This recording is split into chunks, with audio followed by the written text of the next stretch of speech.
I didn't get the full experience until I left, because when I left and I got on the plane, that was when I could feel Maharaji's love so strong that I was, um my heart opened a lot and I was in tears for a long time in a very blissful way, which was wonderful. So it was kind of like I went, and then afterward, as I left, I experienced the full, like part of the opening that was going on inside me during it. Hey, this is Luke, and I'm here to tell you a bit about where I'm at.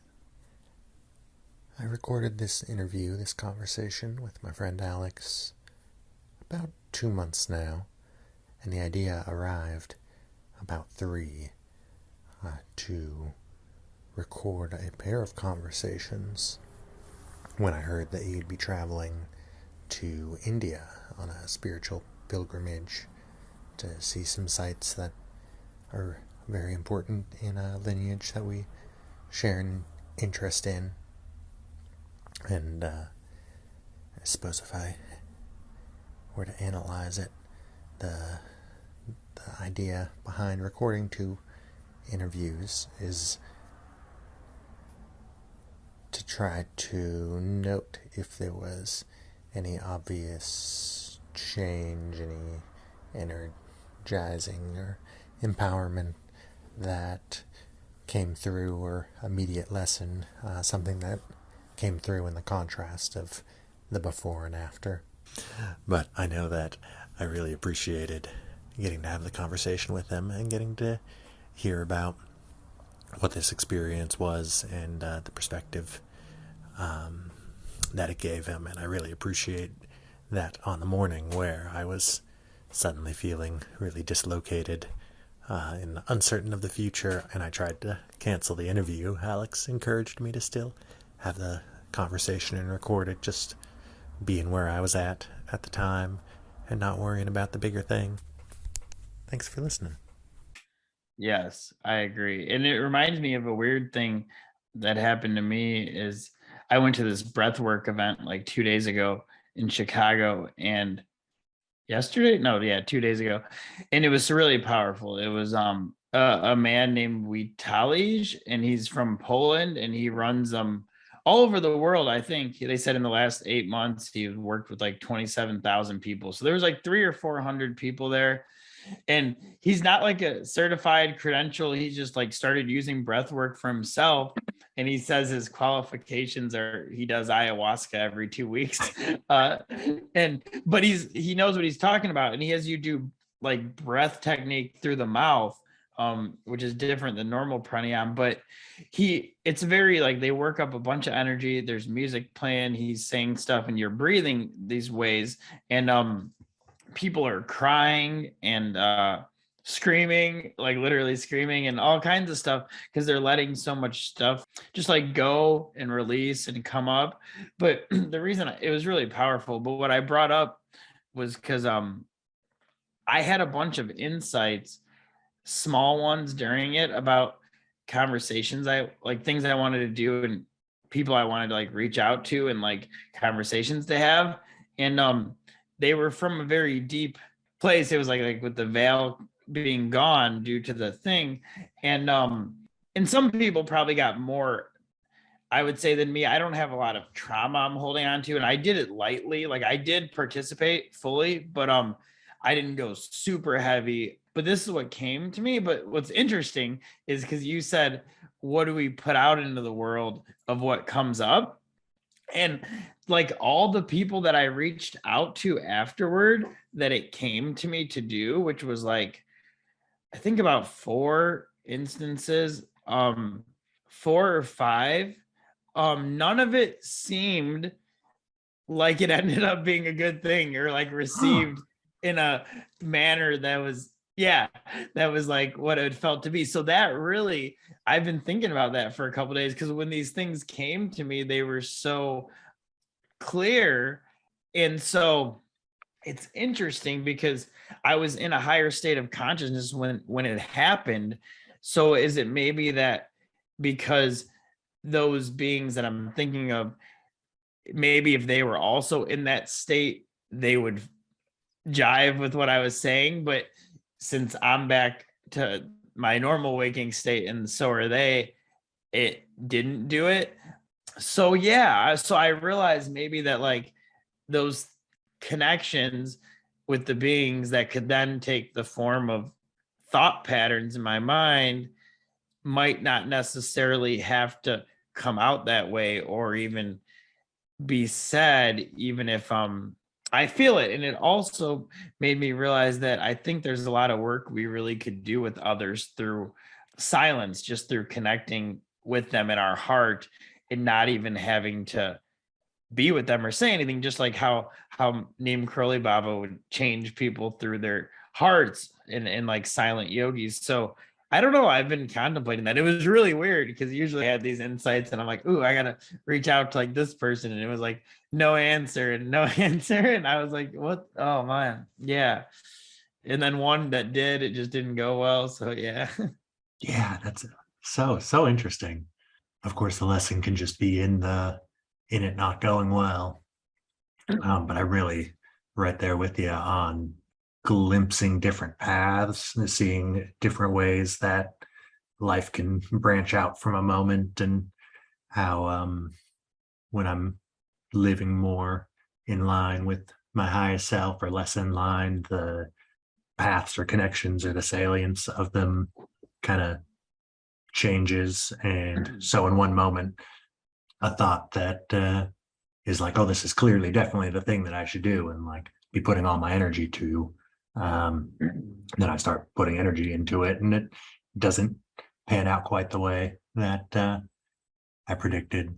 And always a good reminder not to get too attached to any path we start moving down, or any ideas that come up, or any projects or any particular connections, because you never know which ways it'll flow or what new connections will appear in the next moment. That sounds like a powerful experience. I was just listening to it was one of Raghu's interviews on the Mind Rolling podcast. I think his name's James Nestor, The Power of Breath. Mm-hmm. Just Yes, yesterday. Yeah. And he had a really good review of how some of these technologies are the breath work and the understandings that have arisen around them, both how they've been this persistent thing in human history that folks have always obviously connected into their breath and use that as one of the anchors of experience, but then also how sort of Western society, or like our current rational scientific system, got stuck on one particular narrative around like how the breath works and how these forces can play in our life, and how in the ideas around that have been changing since more folks have been connecting in with these older spiritual traditions, and then people like Wim Hof. So people who are just through actual presence and experience, like demonstrating that you can do stuff like Wim Hof, running up mountains and swimming in the Arctic, and all the people doing cold plunges and whatnot, and just how the experience of seeing that is spreading through society, and like opening more doors for more people to do more stuff with it. It's one of those things that gets me really excited about where society will go, and how I think about all of the points in my life where I would have benefited from having intentional breathing practices or mantra, or connections with, and just intentional breathing practices for grounding. How many people would you say you crossed paths with when you were in India? I met a lot of people because I was a Westerner, so they were curious of seeing me. Yeah, they were putting you on TV, right? Yes, we ended up being on TV and in the newspaper and a bunch of blogs and things like that. Oh, I love that. Which was fun. Yeah, would you give me just kind of a brief overview of the frame of what stood out?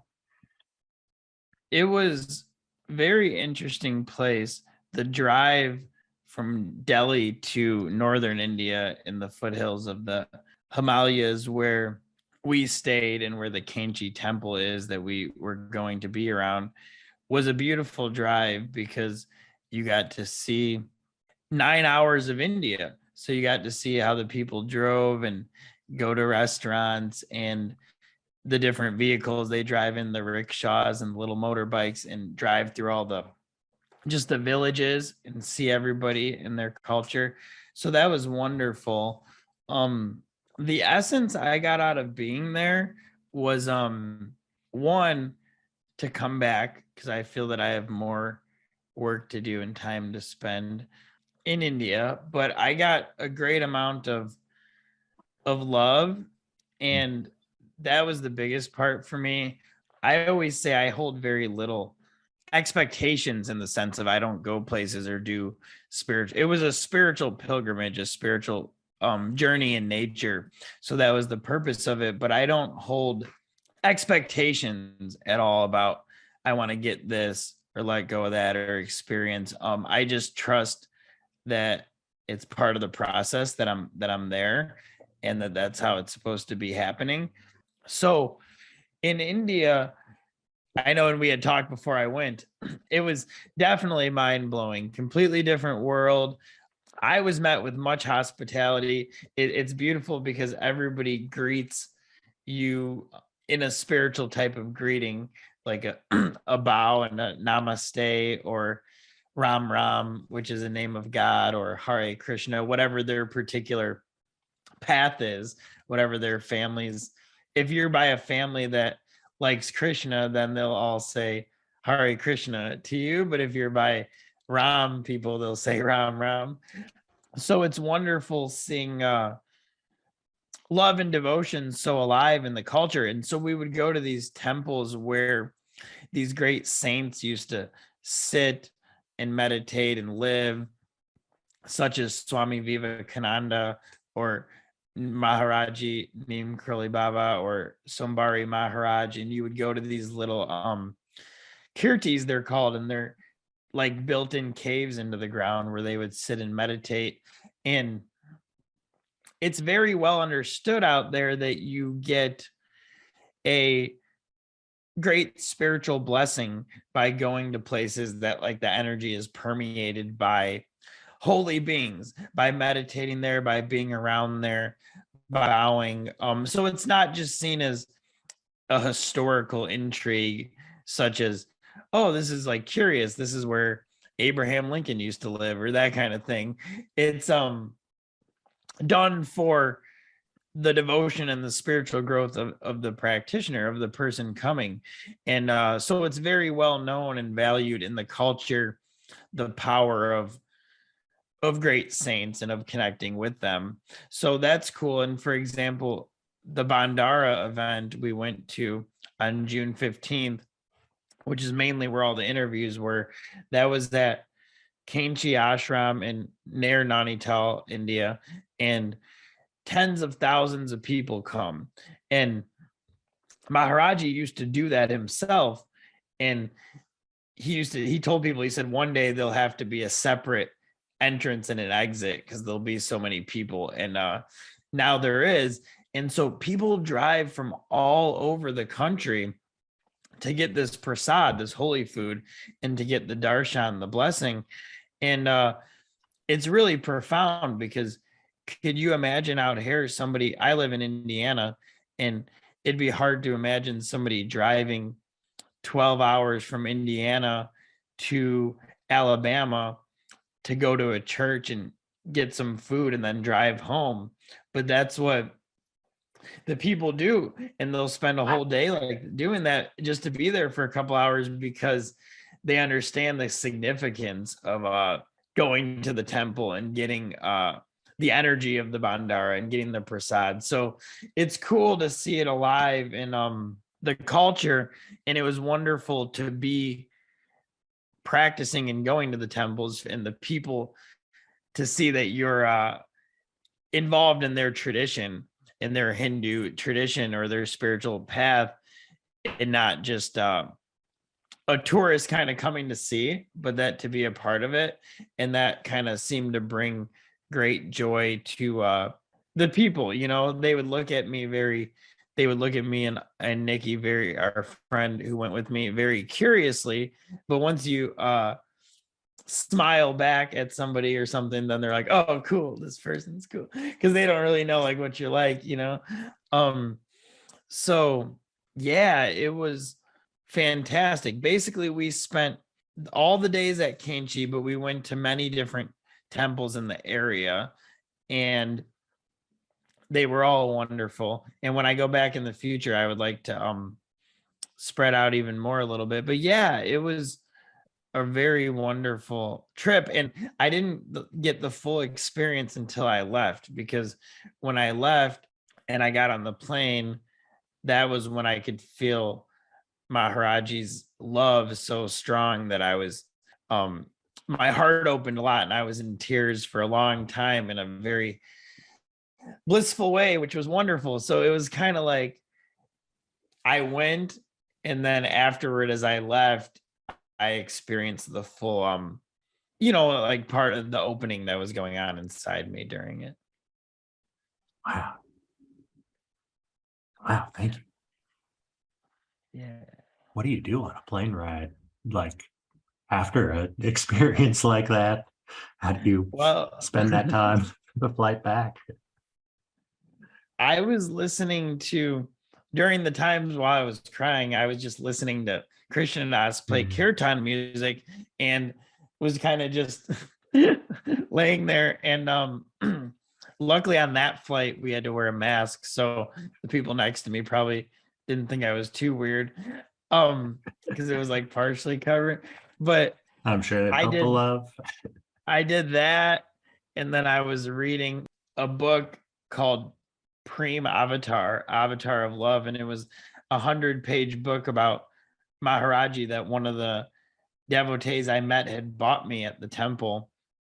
And I read that whole book, and it was about the buildings of the temples and the stories of Maharaji and his leelas, his plays, and his powers. And so I read that on the way home, and I was reading this book about Krishna I have called The Play of God. So that, but mostly I listen to a lot of kirtan music. Beautiful. It's a good way to spend that time, or any time, from what I can tell. Yes. Oh. Wow. Was you were moving through the week, was there a sense of anything to be done? I know you said you try to live without the expectations, or like it has to be this particular way, but was there a sense of like, I need to pay attention in any certain way, or I need to practice in any sort of way, or was it primarily a witness experience? There was, luckily I was being guided by a very beautiful being that was astonishing, actually, and he was taking us to everywhere. He had it all in plan, so that was cool. I could just surrender to that.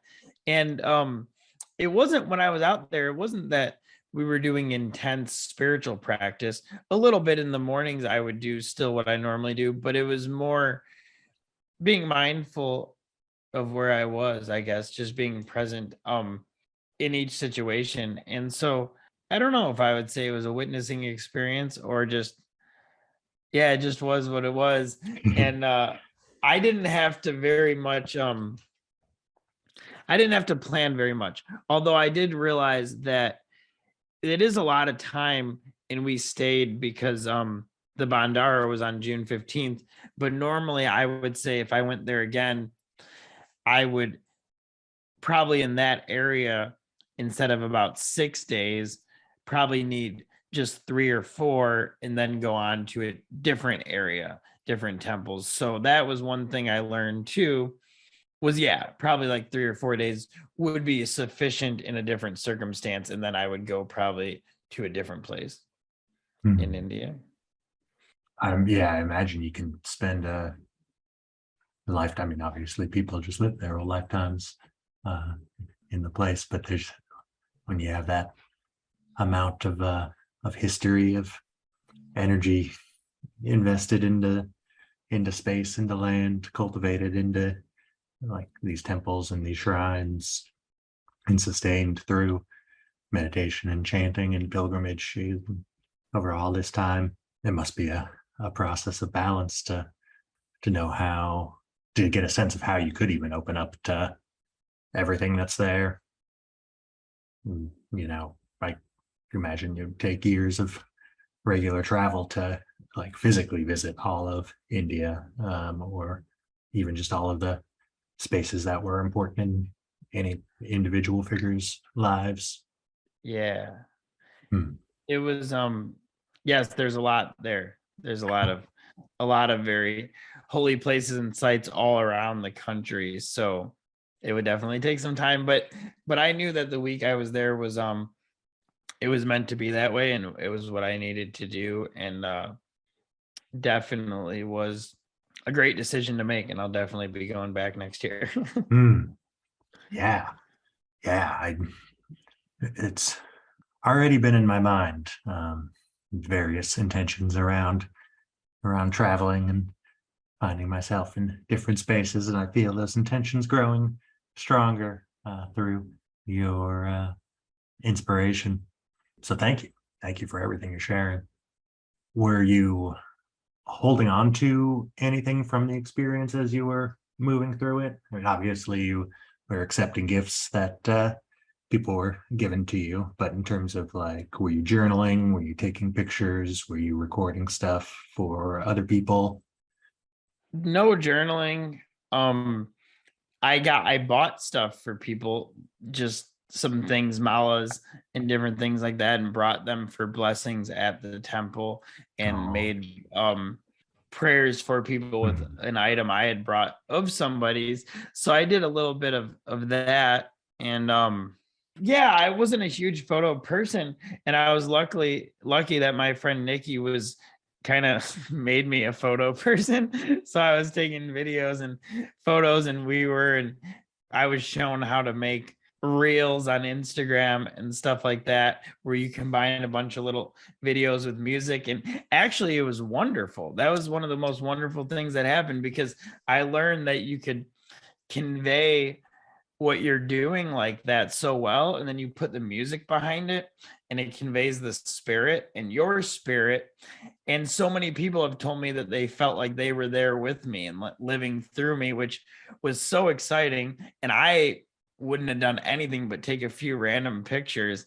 So I was lucky that that Nikki showed me how to do that and got me a bunch of cool content. So it was cool, and now I love them. So that was actually a huge benefit. Super exciting that because you know, it's like such a delicate balance, because social media gets the bad rap a lot by like conscious people that are like, I don't use that. It's, you know, and yes, of course you can get super addicted to it and all kinds of stuff. But I always liked it because I could connect with a lot of people through it. And especially doing not even just podcasting, but just like sharing messages of spirituality, of love, of whatever, it helps. And so through this experience, it showed me even more that there could be a lot of benefit there as well. It's just a delicate balance of how it's used, but it's a huge platform where you could reach so many people, and you could really affect a lot of people in that way. So I was excited about that. That was cool. I love how you put that. I guess before I asked this question, the pre-question is, how much do you think the vibes of a space are internal versus external? And maybe that's too simplistic to even be worth trying to put words to. But yeah, how much is one creating the energy that you're perceiving, and how much are you picking up on what's already invested where you're at? And then building off of that, what were the vibes like as you were moving through these different holy sites and through these different points of intentional cultivation and practice? Did you notice shifts in the sense of, in the atmosphere of where you're at?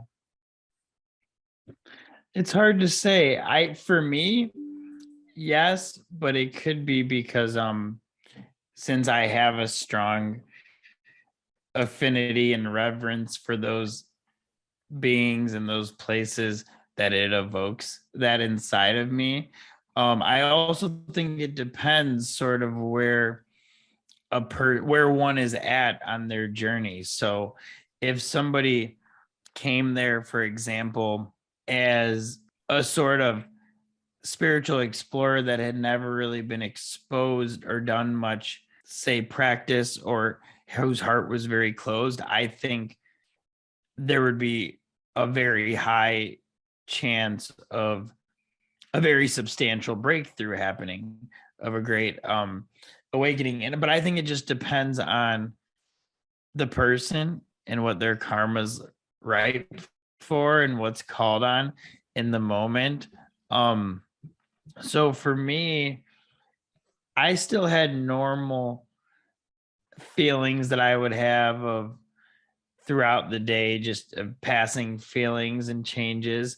But yes, when I was at, say, Kainchi, or where Vivekananda also was, because I feel very connected to him. There's one of the temples, it was Sombari Maharaj, who was a great saint, spent his whole life living by this river, or a huge portion of it, meditating in the Kirti, and he would bathe himself 3 times a day in the freezing water in the winter.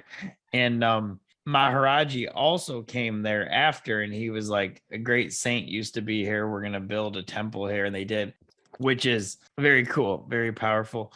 But yeah, I think I learned a lot about the path of devotion, of what's called bhakti yoga in Hinduism, the yoga of love and devotion, and how love with a being, any guru such as Christ or Krishna or Buddha or Maharaji, or even without one in a specific form, um, how love is such a powerful method for awakening. And many people say in the Kali Yuga, in the dark age that we're in, that love is the easiest way for enlightenment, because easier than doing it through meditative or yogic practices and stuff like that. So I realized that I do all of those things. I do Kundalini yoga and magic and mantra and these different practices and service to people. But I felt after this being here that it all falls within Maharaji's love. It all falls within the grace of the guru. And that's my full practice. And then I could use these other methods that are super powerful to get me there, but the entirety is going to fall within love. Beautiful. Yeah, I love that. I love love. It's making me think about the core form that one has in mind, the structure that appears to internally to hold all these practices, and how one guide what we were talking about earlier about how one guides what they're doing with their time, and kind of how you're flowing your energy in the world. Did the experience shift in any way what your sense of motivation for the content that you're making, or your day-to-day practice, or I guess just your big broad orientation right now? Was the trip all very affirming, or did it shift any directions of what you're leaning on? one of the interesting things that Nikki Walton said was that there's a place she goes to in Italy where St. Francis used to be, and they have a thing carved up there that says anyone who comes here will bring blessing to others. And she said it's the same thing here at Kainchi, that anybody who comes to this site and comes to these places will bring blessing back to others. And I felt that the love that Maharaji filled me with there could be that I can give that through him to other people. And people were saying to me in many places, my yoga teachers and my bosses that I work with, and plenty of people were saying that I was glowing. They would be like, you're just like glowing. And I think that would be from the love of the more subtle effects of what's going on inside the soul when one is there. And yes, I would say that I don't know if it dramatically shifted the content that I want to create, but however, it definitely deepened me, and it was definitely substantial in that effect. And just seeing the universe in its large form is just it's almost unfathomable what we're living, like being just out here in eternity in the way that we are.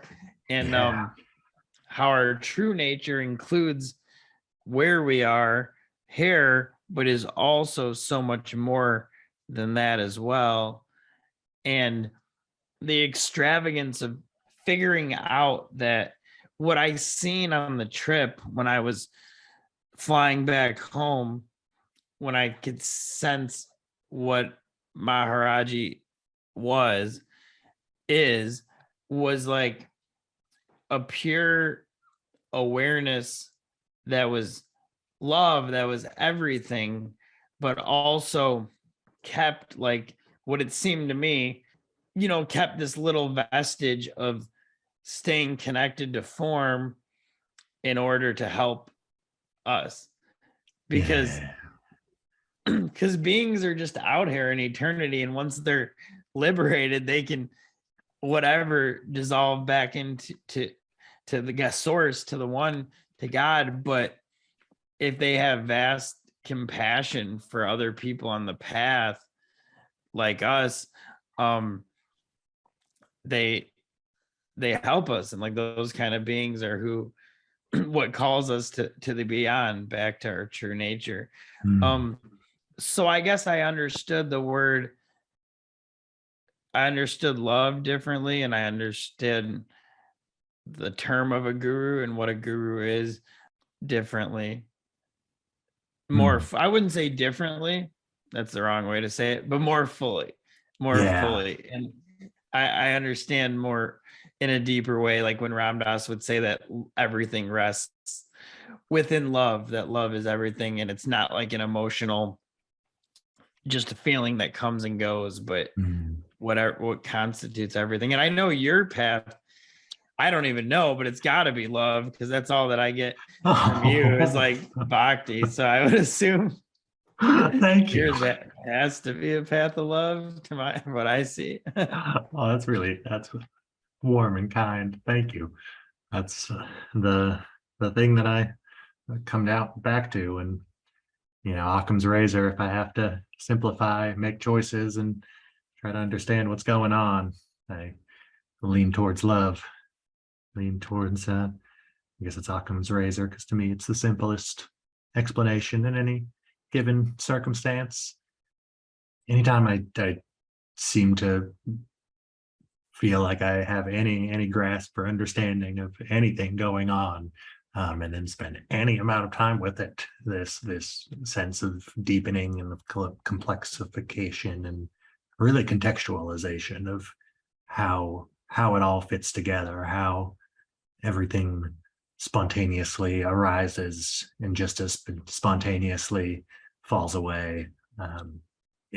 That understanding itself seems to grow and to rise and also to fall away. Some days I feel like I know a lot more than the next day.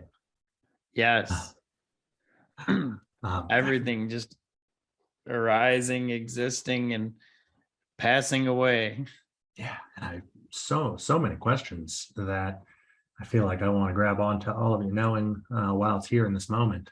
And so it's nice to know that I can trust that whatever I need to know naturally arises in the world, and I don't need to be too focused on all of the questions, all of the not knowing. One big not knowing that I'm sure you can't have an answer for, but I would love any amount of words you can throw at it, is how do you hold the negative energy in the world, the negative polarity? How do you contextualize evil in a world of grace or love?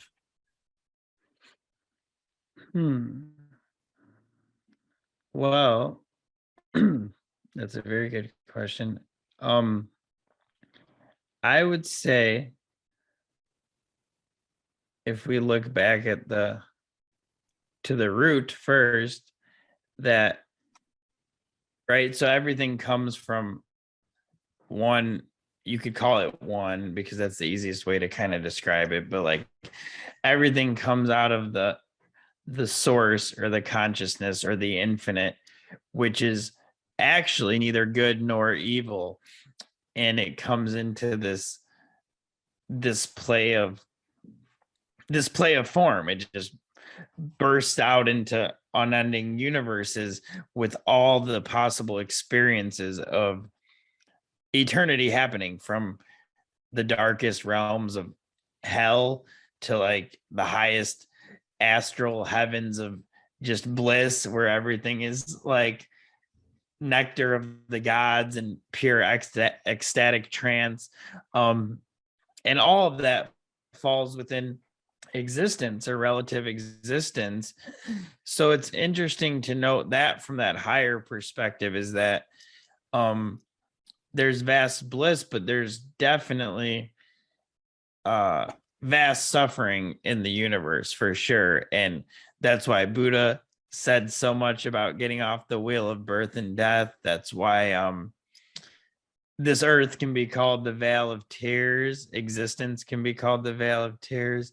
That's why in the Ashtavakra Gita, even it said that even envying a position like Indra, king of the gods, is foolish to do, which would be an unfathomably vast, different state of consciousness. That would be a king of the gods. Imagine what that would be. And they say still even that is not an enviable state. So one, that huge amounts of suffering everywhere all the time.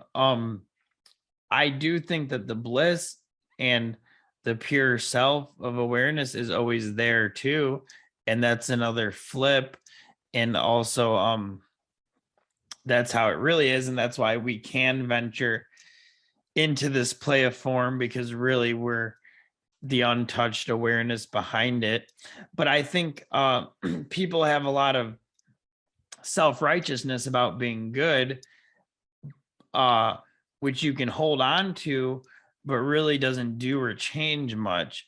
And so I think it's interesting to note that both good and evil come from the one. And it's obviously that it could be a relative term, but acts that create more suffering, if the sense Ram Dass would say he considered evil like acts that create more suffering, that separate, and good, that which brings together. But it's both God coming out from the one and going back into it. And it's interesting to note, though, that obviously from my knowledge and from what you and I'm sure many others see, is that as people become more conscious, they obviously have a tendency to do less harm. The more awakened people become, they move towards being more loving and compassionate, which shows that must be the probably more truer nature of the deepest part of the self, because when you're connected to it, you operate more from that. When you're not, there's more hate, anger, greed, and violence. But also realizing that comes from God too.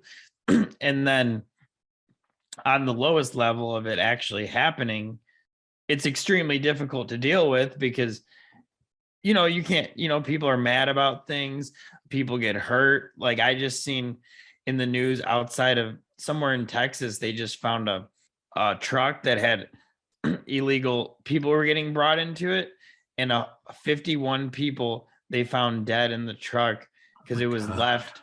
Whoever was smuggling them left them in the sun, just stuck in the car. Biggest amount of deaths, I guess, ever in a migrant thing. Yeah, and it had to be terrible. I mean, to being stuck in a van like that in the scorching Texas sun and just left there. Yeah, that's a hell realm if I've ever heard one. Yeah, exactly. Hell for sure. And that kind of suffering is just like, yeah, is unfathomable to know that people like we're there now, and it happens everywhere all the time in different forms, here and abroad. And that's why it's the Veil of Tears. That's why anything that is, any desires that we have, any desire, attachment, aversion, anything that keeps us going eventually leads to suffering, basically, because anything in form is suffering, because it changes and it goes away and it gets sick and it dies. And so we're in a very peculiar situation here in existence. My gosh. So well said. The way you connected the connection and the awareness there with the needing to hold the reality of moment to moment suffering in the world is, I think, very insightful. So that that conception of the quote unquote evil being that which divide, that which obfuscates, that which like blurs and creates less clarity or transparency or certainty, and then there being the like good quote unquote being leaning towards truth, to clarity, to interconnection, and of course, like, there's lots of ways that good and evil are the wrong words for talking about that, how ignorance and forgetting are part of the whole process and the cycle and aren't necessarily a bad thing. But then when you're looking at like accepting, acknowledging what suffering is in the world, like it is a reality, a fact that these people died in this way, in this space, in that we're all sharing in our existence. And you've got the choice when that fact of existence arises in your awareness to turn towards it or turn away from it, to like connect and hold it, or to section and divide away from it and pay less attention to it. And so just in how you get so clear in that example how the opportunity for what we're experiencing as good and evil arises in every moment, and even in response to the things that we see as good or evil. It really boils down to connection and division and turning towards, turning away from. Yeah, there's yes. It's I can feel a million ways I want to qualify and clarify and like try to, I don't know, just write a book on it. No, it makes perfect sense. There is the part of our soul that's like Krishna talks about in the Bhagavad Gita, that's untouched, that's can't be burned by fire, wet by water, blown out by the wind. And then there's the part of form. And I was just reading the third Chinese patriarch of Zen this morning, which says one should hold to no opinions for or against anything. It says to set up what you like against what you dislike is the disease of the mind. It says give up all ideas of right and wrong. And it says the way is not difficult for those not attached to preferences, which all of that is pretty radical. Not radical in a bad way, but it's it's calling for a radical acceptance of the nature of reality. Ooh, I like that, rock girl. Or a radical acceptance of form. Yeah, that's beautiful. And it has to include both the suffering and I think, to give my honest opinion, I would say most people that I know are not fully aware of the extent of suffering in the universe, because, and it's not even because I think we have a natural veil that sort of keeps us from seeing it all for what it really is, because it would be hard to bear. It would be hard to even bear. But Ram Dass used to say, he said, if you look in the eyes of a great saint like Ramana Maharshi or Ramakrishna, he would say their eyes almost would look sort of burned out, but timeless. He said, because he said they can see all the suffering in the universe, and like that's all inside of them. So that's the part that's like the hard work, yeah, is it's not when these beings that become like the Dalai Lama, like this beautiful example of compassion, who went through terrible things with his people in Tibet from the Chinese, and sees suffering all around the world. It's not like he's a beautiful person of compassion because he doesn't understand suffering, or because he denies it, or because he wants, thinks that things are just all good. It's because he's embraced all of that inside of him, and he still smiles, and he still works for compassion, but he's the Book of Joy. Have you read it or come across this one?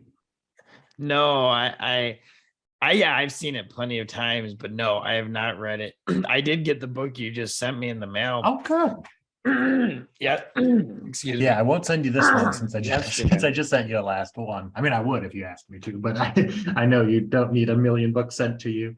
But it's a conversation between the Dalai Lama and Desmond Tutu, who was the Archduke of whatever the church is, the Christian church in South Africa. I think it's a Catholic branch, but I don't know, but somebody who was present from a religious standpoint through the process of apartheid and breaking apartheid.